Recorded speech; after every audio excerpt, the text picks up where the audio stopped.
Hello and welcome back friends. आज हम article पढ़ेंगे how to get rid of negativity. So get rid of ये एक phrase है, इसका मतलब होता है छुटकारा पाना किसी भी चीज से जो अनवांटेड हो, जिसकी अब जरूरत ना हो। सो छुटकारा पाना किस चीज से? नेगेटिविटी, नकारात्मकता से। किस तरीके से हम नकारात्मकता से छुटकारा पा सकते हैं? इस एक आर्टिकल के थ्रू आप 20+ न्यू वोकेबलरी वर्ड सीख सकते हो। एडवांस वोकेबलरी है। और साथ ही में 10+ ईडियम्स और फ्रेजेस भी सीखोगे। लास्ट में हम इसका रिवीजन करेंगे, जिसमें साथ साथ सिनोनिम्स भी पढ़ेंगे, ताकि और डिटेल में हमको इसका मीनिंग भी समझ में आ जाए। अगर वीडियो पसंद आएगा तो प्लीज लाइक, शेयर और सब्सक्राइब जरूर कीजिएगा। आइए शुरू करते हैं। In the journey of self growth. So ये जो दुनिया में हम हमारी जर्नी हमेशा यात्रा होती है, हम अपने आप को आज से और भी बेहतर बनाना चाहते हैं। आने वाले टाइम में आज से और बेहतर बनाना चाहते हैं। तो जर्नी ऑफ सेल्फ ग्रोथ, आत्म बढ़ोतरी की इस जर्नी में, यात्रा में, harbouring harbouring negative emotions is like carrying a backpack full of BRICS. Harbouring ये एक वर्ब है। इसका मतलब है टू कीप और होल्ड अ थॉट और feeling, usually negative thing, so in the mind for a very long time. छिपा कर रखना। सो अगर हम हार्बर करते रहते हैं, छिपा कर रखते हैं, पालते हैं किस चीज को? नेगेटिव इमोशंस को, नकारात्मक भाव को। ये उसी की तरह है। इज लाइक कैसा? कैरिंग उठा के रखना, अ बैकपैक एक बैकपैक, जो कि हम कंधे में एक तरीके का बैग होता है जो उठा के घूमते हैं, उसको बोलते हैं बैकपैक, जिसमें कि भरी हुई हैं ब्रिक्स, ईंटें। तो अगर हम अपने मन में नेगेटिव इमोशंस को छिपा कर रखते हैं, बहुत लंबे टाइम तक हार्बर करके रखते हैं, छिपा कर रखते हैं नेगेटिव इमोशंस को, सो ये ठीक उस तरीके से ही होगा। As if we are carrying a backpack, जिस तरीके से एक बैकपैक अगर पहना हो जिसमें कि ईंटें भरी हो, इतना बड़ा बोझ वो हमारे मन के ऊपर डाल देता है। In the journey of self growth, harbouring negative emotions is like carrying a backpack full of bricks. The weight doesn't let you move forward. और इतना बोझ हो जाता है इन्हीं नेगेटिविटीज का हमारे दिमाग पर, कि जो ये बोझ होता है वेट, ये हमको आगे बढ़ने नहीं देता। Weight does not let you move forward, आगे बढ़ने नहीं देता। एंड ओवर टाइम, और समय के साथ साथ, इट क्रशेस योर स्पिरिट, साथ साथ ये चकनाचूर कर देता है, क्रश कर देता है आपकी आत्मा को भी। यहाँ आत्मा भी बोल सकते हैं, या आपके मनोबल को भी बोल सकते हैं, कि आपके कॉन्फिडेंस को, होप को भी डिस्ट्रॉय कर देता है, क्रश कर देता है। इतना ज्यादा इस बोझ का नेगेटिव इफेक्ट हमारे ऊपर होता है। To rid yourself of this emotional baggage, तो अभी हमने ऊपर पढ़ा था गेट रिड ऑफ मतलब छुटकारा पाना। तो टू रिड योरसेल्फ, तो अपने आप को दूर रखना इस इमोशनल बैगेज से। ये वाली टर्म समझिए, बहुत ही इम्पॉर्टेंट है यहाँ पर इस टॉपिक के हिसाब से। सो इमोशनल हो गया, हमारी भावनाओं से जो संबंध रखता है, इमोशंस से रिलेशन होता है जिसका। और बैगेज हमने अभी पढ़ा था कि बैकपैक, जो कि हमने एक तरीके का बैग होता है। ठीक है, तो यहाँ पे लेकिन इमोशनल बैगेज का मतलब हो गया जो भावनात्मक बोझ हमारे दिमाग में छाया हुआ है। इसमें हम कुछ भी इंक्लूड कर सकते हैं, जैसे कि पुराने unresolved emotional issues from the past. So past में कोई हमारे साथ कोई इंसिडेंट हुआ होगा जिसका हमको बुरा लगा होगा, और वो एक तरीके से इकट्ठा होता जाता है, और भी नेगेटिव इमोशंस इकट्ठे हो जाते हैं, एक तरीके से ऐसा बैगेज बन जाता है जिसमें बोझ भरा हुआ होगा। तो इमोशनल बैगेज क्या हो गया? एक तरीके का भावनात्मक बोझ। ठीक है, unresolved emotional issues from the past. So अगर आपको छुटकारा पाना है इस इमोशनल बैगेज से, you must first call a spade. So calling a spade ये एक इडियम है। इसका मतलब है साफ साफ बात को बता देना, जो सच्चाई है उसको दूसरे के सामने क्लियर तरीके से रख देना। कॉल अ स्पेड, तो बहुत ही जरूरी है कि पहले आपको बात को साफ साफ कहना है, या स्पष्ट तरीके से बातों को पहले आपको क्लियर तरीके से समझना है। Acknowledge your feelings without sugar coating them, ये बहुत इंपॉर्टेंट चीज बताई गई है। एक्नॉलेज का मतलब होता है कि आप स्वीकार करो, एक्सेप्ट करो। ठीक है, तो यहाँ पे एक्नॉलेज योर फीलिंग्स, ये बोल रहा है कि अपनी जो भी भावनाएं हैं इनको आप स्वीकार करो, जैसी भी है। नेगेटिव है तो नेगेटिविटी भी स्वीकार करो कि है, इसी की वजह से मुझे नेगेटिव फील होता है। Acknowledge your feelings without sugar coating. और शुगर कोटिंग का मतलब हो गया कि जैसे कि कोई भी बात इसमें एक मिठास की परत चढ़ाकर बताना, जैसे बटरिंग भी बोलते हैं हम, कि to make something unpleasant seem more acceptable. तो आपको शुगर कोट नहीं करना, आपको अपनी फीलिंग्स जैसी है वैसे उसी रूप में स्वीकार करनी है। Acknowledge your feelings without sugar coating them. So sugar coat किए बिना जो भी आपकी भावनाएं हैं उसको आप स्वीकार करो। Emotions such as envy. So ऐसे भाव, ऐसी भावनाएं जैसे कि एनवी का मतलब होता है ईर्ष्या, चिढ़ना, जलन होना किसी से। सो जेलसी को भी हम एनवी बोलते हैं, जैसे कि जलन। इमोशन जैसे कि जलना, दूसरों से ईर्ष्या का भाव रखना। फिर है रिजेंटमेंट। रिजेंटमेंट, अब ये भी एक नाउन है, इसका मतलब है कि गुस्सा किसी के प्रति या नाराज होना, नाराजगी। सो रोष या नाराजगी। एंड सेल्फ डाउट, और खुद के ऊपर विश्वास न रखना, कॉन्फिडेंस ना होना खुद के ऊपर, are not signs of weakness. ये कमजोरी के निशान नहीं है, but unprocessed signals urging us to evolve. बल्कि ये एक तरीके के सिग्नल्स हैं, ऐसे निशान हैं, ऐसे चिन्ह हैं जो कि अनप्रोसेस्ड हैं, अभी रॉ फॉर्म में है, ऑल्टर नहीं किया गया, कोई बदलाव नहीं लाया गया है उनमें, जैसे है वैसे हैं। ठीक है। सो अनप्रोसेस्ड सिग्नल्स अर्जिंग, जो हमको प्रेरित कर रहे हैं, अर्ज कर रहे हैं कि हम विकास करें। Urging us to evolve. So evolve का मतलब होता है टू ग्रेजुअली डेवलप और चेंज, ताकि हमें बदलाव आए। सो नेगेटिविटी किस फॉर्म में हमारे अंदर भरी हुई है? ये इमोशंस जैसे भाव, ईर्ष्या, जलन के, एनवी के, रिजेंटमेंट, नाराजगी के किसी के खिलाफ, किसी के प्रति, या सेल्फ डाउट, या खुद के ही ऊपर डाउट हो, कॉन्फिडेंस ना हो। सो इसको आपको इस तरीके से देखना है कि ये एक कोई भी कमजोरी का निशान नहीं है, बट ये हमको एक तरीके से प्रेरित कर रहे हैं और कि हम विकसित हों। सो अगर हम पहले इन सारे के सारे इमोशंस को एक्नॉलेज करते हैं, स्वीकार करते हैं कि हमारे अंदर ये वाले इमोशंस हैं, ठीक है, तो अंडरस्टैंड करते हैं कि क्यों हैं, और फिर कंस्ट्रक्टिव वेज ढूंढते हैं किस तरीके से इनसे छुटकारा पाया जाए। तो एक तरीके से अपने आप को इवॉल्व कर रहे हैं हम, समझ रहे हैं कि हाँ, कोई ना कोई नेगेटिविटी अंदर है हमारे मन के, उसको दूर करना है, क्यों वो नेगेटिविटी है। और जब ये समझ में आ जाएगा तो वो हमको हेल्प करेगा आगे विकसित होने में। सो इसलिए कहा गया है, instead of sweeping your pain under the rug. ये भी एक ईडियम है, sweeping under the carpet. So rug होता है जो बिछाने वाली फुटमैट टाइप की होती है, और उसको रग बोलते हैं। और ये तरीका है कि जैसे जो इशू है हमारे सामने, उसको साफ करके, मतलब कूड़ा इकट्ठा करके, और ये रग के नीचे छिपा देना। सो इस तरीके से समझने की बात है कि जो इश्यू हमारे आगे है उसको एड्रेस ना किया जाए और उसको छुपाने की कोशिश की जाए, तो ये गलत बात होगी, क्योंकि इशू तो हमारे सामने ही रहेगा, बस ये है कि वो छिपा हुआ है। सो इसको करने के बजाय sweeping your pain under the carpet, यहाँ पे इशू के बदले यहाँ पे पेन यूज हुआ है, कि ये दर्द छुपाने के बदले, दर्द को छिपाना या अनदेखा करना है, इसके बजाय क्या करना है? Face it head on. सीधे उसका सामना करना है। हेड ऑन एक फ्रेज है, इसका मतलब है कि सीधे किसी चीज का सामना करना, फेस करना, आमना सामना करना। Practice emotional alchemy. एल्कमी का मतलब होता है transformation, the art of transformation या चेंज। रूपांतरण करना, परिवर्तन करना, चेंज करना। सो आपको प्रैक्टिस करना है, अभ्यास करना है इमोशनल एल्कमी का, भावनात्मक रूपांतरण का, कि आपको अपने थॉट्स, फीलिंग्स वो चेंज करने हैं, उसकी प्रैक्टिस करनी है। Practice emotional alchemy. Converting your anger into ambition, जिसमें कि आपको कन्वर्ट, बदलना है, जो भी गुस्सा भरा हुआ है मन में उसको महत्वाकांक्षा में बदलना है।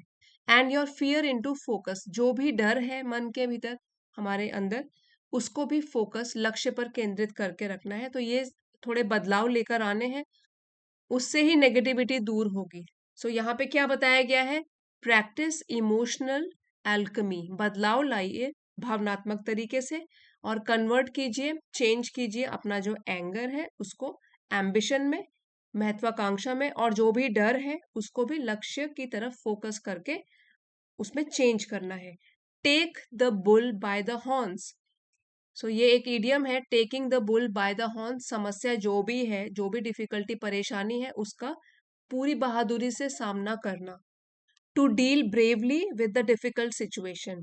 सो you have to take the bull by the horns and embrace mindfulness, और अपनाना है आपको माइंडफुलनेस को।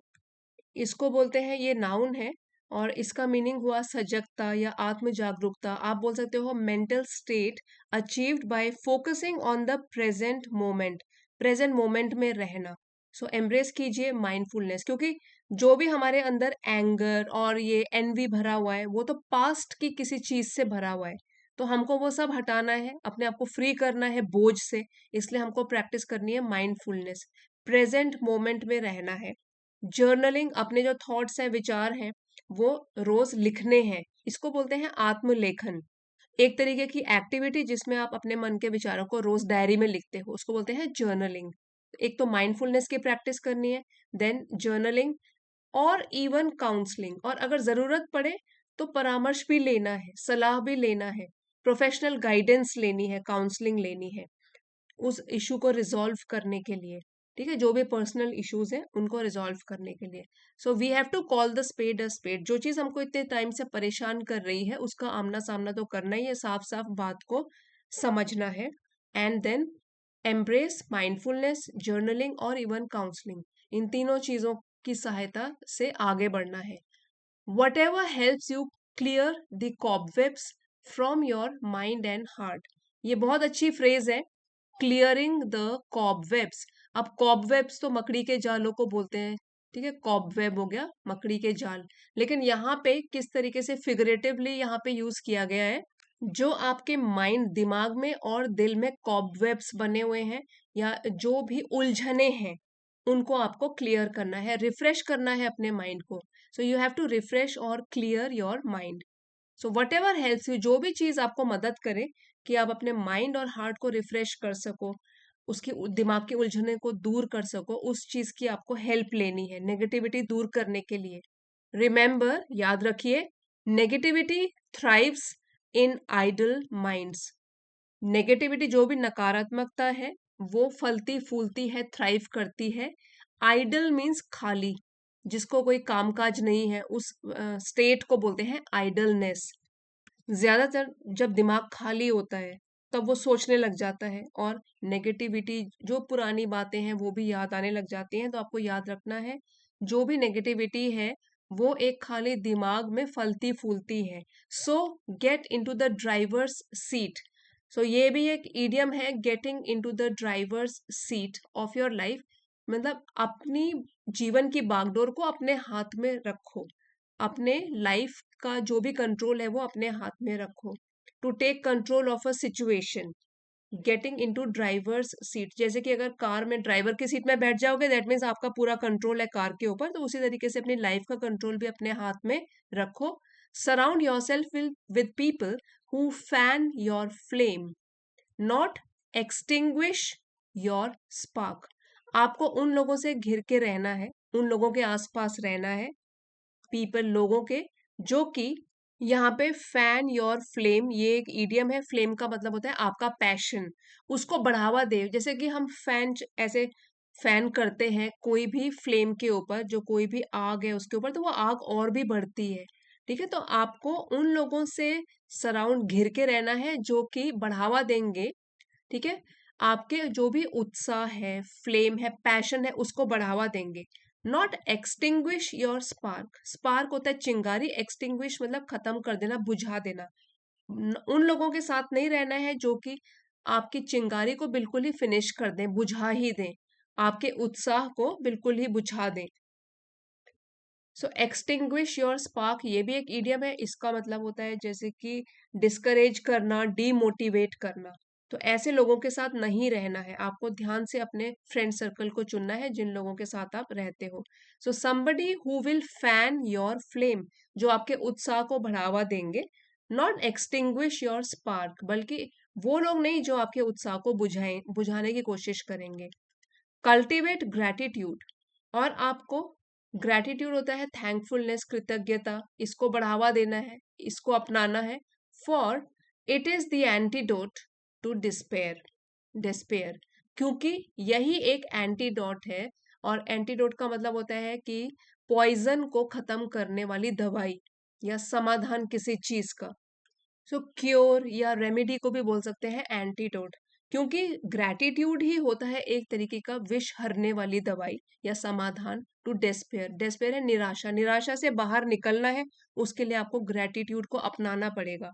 व्हेन यू रिप्लेस, और जब आप बदल देते हो जगह किस चीज की, ये इन्वर्टेड कॉमर्स में है कि जब आप अपने आप से पूछते हो रिप्लेस करके, why is this happening to me, मेरे साथ ये क्यों हो रहा है, विद, इस सेंटेंस को आप बदल देते हो what is this teaching me, कि मुझे ये क्या सिखाने की कोशिश कर रहा है या क्या सिखा रहा है, जो भी सिचुएशन है मुझे क्या सिखा रही है। जब आप इस क्वेश्चन को रिप्लेस कर देते हो, you transition from a victim mindset, तो आप एक तरीके से बदलाव लेकर आ रहे हो, बदलाव कर रहे हो।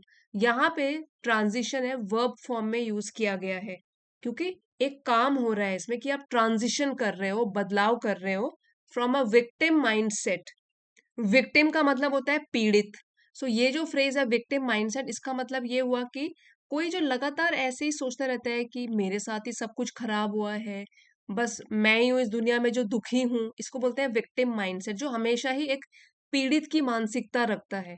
सो अगर आप ये चेंज ले आते हो, ये नहीं बोलते कि ये खराब चीज मेरे ही साथ क्यों हो रही है, बल्कि आप अपने आप से पूछते हो what is this teaching me, मुझे सिखा क्या रही है, मैंने इससे क्या सीखा, अपने बुरे टाइम से मैंने क्या सीखा। तो दैट मीन्स आप अपना ट्रांजिशन कर रहे हो, बदलाव लेकर आए आ रहे हो फ्रॉम अ विक्टिम्स माइंडसेट, एक पीड़ित मानसिकता से लेकर अपने आप को चेंज कर रहे हो to a victor's mentality. Victor होता है विजेता, जीतने वाला, विक्ट्री प्राप्त करने वाला, विक्टर्स मेंटालिटी, और मेंटालिटी भी हो गया ऐसी सोच रखने वाला, एक हमेशा विजेता की सोच रखने वाला। क्योंकि जब आप अपने आप से ये क्वेश्चन पूछ रहे हो, that means you have got that Victus mentality, विजेता की सोच रखते हो और पीड़ित बनकर नहीं रहते हो। Growth demands that you shed your old skin, अगर आगे बढ़ना है तो उसके लिए जो जरूरी है वो है कि आप अपनी पुरानी आदतों को चेंज करो। शेड योर ओल्ड स्किन, सो ये भी एक ईडियम है, इसका मतलब होता है पुरानी आदतों को छोड़ना या तोड़ना। To let go of outdated habits और थिंकिंग, तो अपनी जो पुरानी आदतें हैं, पुरानी थिंकिंग है, उसको शेड मतलब हटा दो, दूर करो। सो ये एक ईडियम की तरह यूज है कि जो ग्रोथ है, अगर आगे बढ़ना है तो पुरानी मानसिकता तो हटानी ही पड़ेगी, बदलना पड़ेगा। The habits beliefs and patterns that no longer serve you, और वो ओल्ड स्किन में क्या क्या आती है चीजें, हैबिट्स आपकी आदतें, आपके सोचने का तरीका, जो कि अब आपके लिए कुछ अच्छा नहीं कर रहा, नो लॉन्गर सर्व यू, ठीक है, आपके लिए कुछ बेहतर नहीं कर रहा, इसलिए अच्छा है कि इन चीजों को आप दूर कर लो, पुरानी आदतें और सोच को आप छोड़ दो, बदल दो। Negative emotions are visitors not tenants, तो जो भी ये नकारात्मक सोच होती है, नकारात्मक भाव होते हैं, वो एक तरीके से विजिटर्स हैं, मतलब मेहमान की तरह हमारे दिमाग में आते हैं, एक टेनेंट्स की तरह नहीं रहना चाहिए उनको। जैसे टेनेंट्स, वैसे सिंपल लैंग्वेज में टेनेंट होता है किराएदार, जो कहीं घर में रहने के लिए आता है, ठीक है, तो स्थायी निवासी जो होता है टेनेंट, तो उसकी तरह आपको नेगेटिव इमोशंस को विजिटर्स की तरह ही ट्रीट करना है, कि एक मेहमान की तरह आए हैं और जल्दी ही चले जाएंगे, टेनेंट्स की तरह नहीं दिमाग में बिठा के रखना है। ट्रीट देम विद अवेयरनेस, उनसे आपको बर्ताव करना है अवेयरनेस के साथ, जागरूकता के साथ। But don't give them a permanent address in your life, लेकिन कभी भी नेगेटिव इमोशंस को अपना स्थायी पता मत दो अपनी जिंदगी का, कि आपकी जिंदगी में आकर बस परमानेंट एड्रेस में आके चुपचाप बैठ जाएं धरना देके। आपको क्या करना है, अवेयर रहना है, क्या चीज है जो मुझे आगे बढ़ने से रोक रही है, क्या चीज है जो मुझे नेगेटिव इमोशंस है और मुझे हमेशा परेशान करती रहती हैं। So you have to treat them with awareness, जागरूकता के साथ, and don't give them a permanent address in your life, अपनी जिंदगी का एक हिस्सा मत बना दो उनको, उनको दूर करने की कोशिश करो। सो फ्रेंड्स, इस लेसन का पीडीएफ आपको चैनल की एलिट मेंबरशिप को ज्वाइन करके मिल जाएगा, जो कि लेवल 2 की मेंबरशिप है। आप चाहते हो तो इसको ज्वाइन कर सकते हो, जाइएगा नहीं, अभी पूरा डिटेल में जो भी वर्ड मीनिंग्स हैं, इडियम्स एंड फ्रेजेस हैं, वो रिवाइज करेंगे और साथ साथ सिनोनिम एंटोनिम्स भी सीखेंगे, ताकि हमारी वोकेबलरी का हिस्सा बन जाए ये, और इजीली हमको रिवाइज भी हो जाए। हार्बरिंग, हार्बरिंग, आर साइलेंट है, हार्बरिंग मतलब छिपा कर रखना या पोषित करना।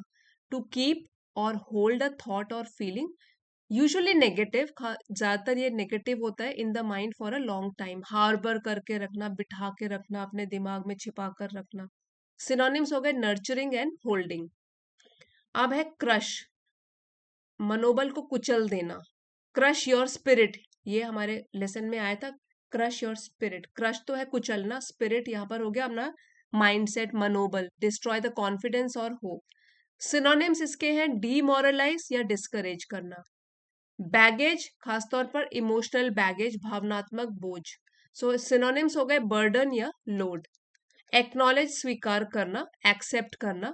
सो इसके सिनोनिम्स है एडमिट या recognise. Acknowledge means recognise. Sugar coating होता है कि मीठी बातों से छिपाना, जैसे बटरिंग भी बोलते हैं हम इसको। To make something unpleasant seem more acceptable, तो इसको बोल सकते हैं कि एक ग्लॉस ओवर देना या सॉफन कर देना, थोड़ा धीमा कर देना, शुगर कोट करके। एनवी, ईर्षा, जलन। सो सिनोनिम्स है इसके जेलसी, रिजेंटमेंट। अब रिजेंटमेंट वर्ड आ गया, सो इसका मतलब है रोष, नाराजगी, bitter indignation at having been treated unfairly, कि मेरे साथ तो बुरा हुआ तो उसके लिए इसकी वजह से नाराजगी रखना, रोष रखना। सिनोनिम्स हो गए बिटरनेस या ग्रज। सो कोई भी पास्ट में कुछ गलती है या कुछ भी नेगेटिव हुआ होगा उसके वजह से ग्रज रखना, रोष रखना, नाराजगी रखना। सेल्फ डाउट, खुद पर ही शक करना। Insecurity, uncertainty. इवॉल्व, विकसित होना, प्रोग्रेस या ग्रो। माइंडफुलनेस है सजगता, आत्म जागरूकता। सो अवेयरनेस या अटेंटिवनेस। जर्नलिंग, दिन में डायरी लिखना, आत्मलेखन करना, activity of writing regularly in a journal और डायरी। सो डायरी राइटिंग या रिफ्लेक्शन को बोलते हैं जर्नलिंग। काउंसलिंग होता है परामर्श लेना, professional guidance to resolve personal issues, इसको हम थेरेपी या गाइडेंस भी बोल सकते हैं। थ्राइव, पनपना, फलना, फूलना। सिनोनिम्स है फ्लरिश या प्रॉस्पर, फ्लरिश या प्रॉस्पर। आइडल, ऐसी खाली, निष्क्रिय होकर बैठे रहना, नॉट एक्टिव और इन यूज। सिनोनिम्स इसके हो गए इनएक्टिव या डोरमेंट। ग्रैटिट्यूड है thankfulness, quality of being thankful. Synonyms है thankfulness, appreciation. Next is antidote, विश, हर विश को हरने वाली या समाधान। सो क्योर या रेमेडी। डिस्पेयर होता है निराशा, होपलेसनेस या मिजरी, निराशा, दुख। ट्रांजिशन है बदलाव, चेंज। सो इसके सिनोनिम्स हो गए शिफ्ट या कन्वर्ट। टेनेंट होता है किराएदार, और यहाँ पर इसका मीनिंग था स्थायी निवासी, जो देर तक रहने के लिए आया हो। सो इसका मीनिंग है पर्सन हु ऑक्यूपाइज लैंड और प्रॉपर्टी। और सिनोनिम्स है ऑक्यूपेंट या रेंटर। अवेयरनेस है जागरूकता, नॉलेज और perception of a situation. Synonyms है इसके कॉन्शियसनेस, सजगता के साथ, अलर्टनेस। अब कुछ इडियम्स एंड फ्रेजेस रिवाइज करते हैं। कॉलिंग अ स्पेड, जैसा है उसको शुगर कोट न करके बिल्कुल वैसा ही दूसरे के सामने रखना, बात को साफ साफ कहना।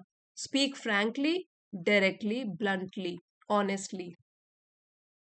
नेक्स्ट है sweep under the rug, sweeping under the carpet भी बोल सकते हैं। टू इग्नोर और हाइड एन इशू, कोई समस्या है तो उसको छिपा देना, hide, avoid. Face it head on, सीधे सामना करना, छुपकर नहीं। सो इसका सिनोनिम्स हो गए कन्फ्रंट और टैकल, सामना करना। इमोशनल, एल्कमी, नकारात्मक भावनाओं को सकारात्मक में बदलना। सो एल्कमी तो होता है बदलना, और यहाँ इमोशनल है कि हमारा हमको अपने इमोशनल फ्रंट पर चेंज लेकर आना है। सो ट्रांसफॉर्मेशन लेकर आना है, transforming negative emotions into positive energy, mindful change. Taking the bull by the horns, strength के साथ किसी भी समस्या का सामना करना, कन्फ्रंट करना, करेजियसली। Tackle, boldly. अब है क्लियर द कॉबवेब्स, कॉबवेब्स होता है जाले, दिमाग की उलझन को दूर करना। सो इसके सिनोनिम्स हो गए टू रीगेन क्लैरिटी या रिजुविनेट, रिफ्रेश करना अपने दिमाग को।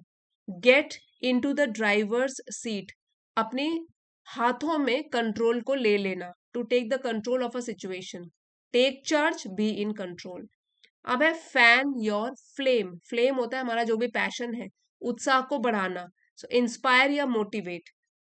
फिर है एक्सटिंग्विश योर स्पार्क, एक्सटिंग्विश बुझाना, जैसे फायर एक्सटिंग्विशर होते हैं, आग को बुझाते हैं। यहाँ पे है एक्सटिंग्विश योर स्पार्क, आपकी चिंगारी को जो बुझा दे, जोश हल्का कर दे।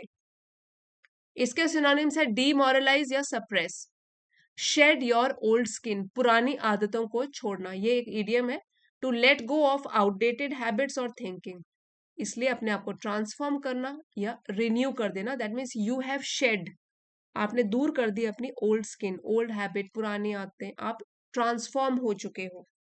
सो फ्रेंड्स, यही था हमारा आज का lecture, how to get rid of negativity, नकारात्मकता से किस तरीके से छुटकारा पाना। और अगर आपके लिए ये लेक्चर हेल्पफुल रहा है, please don't forget to like, share and subscribe. Thank you for watching, see you next time.